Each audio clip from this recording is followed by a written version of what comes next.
and have it to the full. I have come that they may have life and have it to the full. If you allow me to take a title to this text, I'm going to try to get God's point across to say Christmas is about life. All right. Christmas is about life. If you've been in church long enough, you probably heard this analogy before. I didn't make this up. I heard it many times. I'm pretty sure you heard it before. Somebody would say something like, a basketball in my hand is just a recreational sport, cardio at best. But a basketball in LeBron's hands is a multi-million-dollar business. Right? You ever hear somebody say something like that? Or football in my hands may just bring up memories of high school, but a football in Carson Wentz's hands is a leading record of the NFL. Amen. Right. Singing from my lips would cause some women in here to grab something out of their purse and throw it at me, and hope to shut me up. Right? But singing from Beyonce's lips will cause those same women to grab those same purses and pull out $150 to buy a ticket for the nosebleed section. Right? That's the difference between me and Beyonce. Right? So in that same idea, what do you think happens when God's loving words and ways finds itself in the hands over the centuries of the over-religious, the narcissistic, the insecure, and the power-hungry? Think about that. What do you, if that's the case about any object, depending who's holding it, what do you think happens if God entrusts His word to people, but it finds itself in the hands of the arrogant, the selfish, the robber, the thief, right? It's almost as if, well, it's not almost, it is exactly that God's will and way is kind of taken out of the hands of people that sincerely are looking for it. Right? And it's being manipulated for self-gain. You probably wonder where I'm going. You already know this text. Most of you probably heard this text before. It's usually quoted, it's quoted quite often, but usually taken out of context. People refer to this text when they're talking about the devil. They usually say stuff like, the enemy comes to steal, kill, and destroy. But that's not what the verse says. And that's not what the verse means. This popular quote stems from a conversation that Jesus having with the Pharisees over in chapter 9 of the book of John, after he heals a man who was born blind. And of course the Pharisees are upset that Jesus is healing anyone, and especially on the Sabbath. Right? Yes. And so after he does this, he makes a point to prove to them that although they may be highly religious, they are still spiritually blind. Yes. And he continues to use this analogy of sheep in a sheep pen. Sum it up, he says something like, only those who entered into the sheep pen through the gate shall be saved. But those that try to climb over another way are thieves and robbers. He goes on to make this analogy clear by saying to them plainly, I am the gate to salvation. And every false teacher that comes before me is a thief and a robber. So the thief that Jesus is referring to is false teachers. Now, I know, we like I was saying earlier, that we use this talking about the devil. Yeah, you could probably read that in there somewhere. Of course, if you're talking about somebody blatantly stealing, killing, and destroying, that you would assume that the devil has some kind of play in that mix. All right. Right? But what he's referring to, particularly in the text, is saying it is the false teachers that have God's will and way, but are using it for personal gain. Right? Now, wait, you probably think I'm about to go off on all the false, crazy Christianity that's going on in the world. I am. But also what's applicable to the text is that a thief is not necessarily just a person that is manipulating people with the truth, but it also could be a horrible leader. It is accurate. It's accurate that Jesus referred to us as sheep. Just like sheep, we are dumb, blind, led astray, and in need of a shepherd.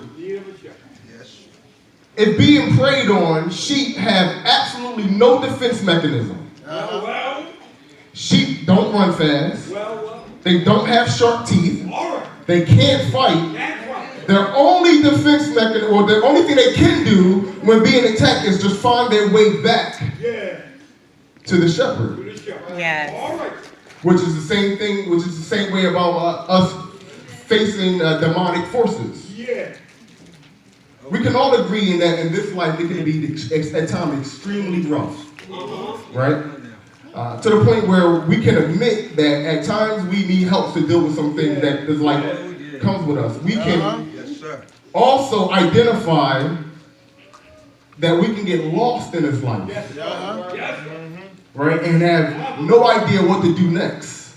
We all know how it feels to almost be losing your mind. And it's at these points that demonic attacks usually come on. Now, scary movies have us a little twisted. Scary movies got us thinking that demonic attacks usually look like a clown with sharp teeth in the sewer. Right? Or TV will have us think that demonic attacks is a vampire, or objects moving by themselves, or floating around the room like it's paranormal activity. And of course, if you was to ever see anything like that, of course you know it ain't nothing good about that situation, and most likely is a demon. You should probably go the other way. But demonic attacks that we experience nowadays is probably very little about monsters on the outside of us, as much as it is an evil spirit trying to awaken the monster that lives inside of us. Is anybody here willing to know they got monsters living? I know I got a monster living inside me. No, I'm perfect. I'm sorry. Right? This evil spirit will try to entice you to move further away from God. Right?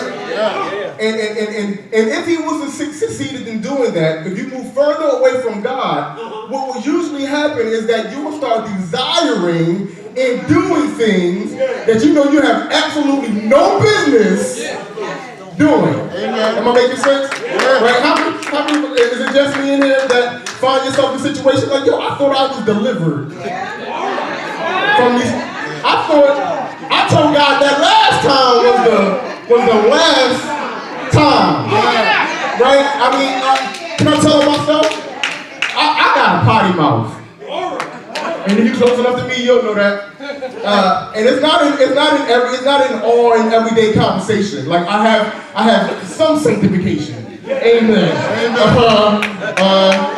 But I promise you, I'm being tested every time I need to be somewhere. Like even this morning, right? You know, I got preached, and I had to go run to Abington and come down here, and I felt like every soccer mom was driving in front of me. Are you hearing what I'm saying? I already don't got the sermon down pat. And I need to go to the church to get this final portion in. And it seems like every grandmom and soccer mom and Wait, okay, I'm sorry. Grandma Lives Matter. I apologize. This evil spirit will entice you to move further away. You easily will start trusting other things for your life, such as sex. Some people's vices are drugs, some kind of addiction. I'm on social media. I'm one of those people that have 5,000 friends on Facebook. Probably a different whole other 2,000 on Instagram. And so from my survey, it seems as if this generation is looking for a special kind of relationship. It's almost as if this young adult culture, these millennials are, not even just them, I ain't gonna just pick on them, but everybody, are looking for relationships to be the answer to the problems that they're having in life. I mean, if I want to have 40, 50, 100 plus likes, I'll make a relationship quote. Or I'll post a relationship meme. Are you getting what I'm saying? And I will get a large percentage of my friends responding to that. I can say something about Jesus and I get 10. Am I making sense? Right? It's like we go and ask marijuana to lead me out of this mental agony. Oh God of marijuana, if you could please just enter into my life and help me to escape what I went through at work today. I will be so everly grateful. Oh God of orgasms, if you could just take away my loneliness. If you could just make me feel better about who I am as a person.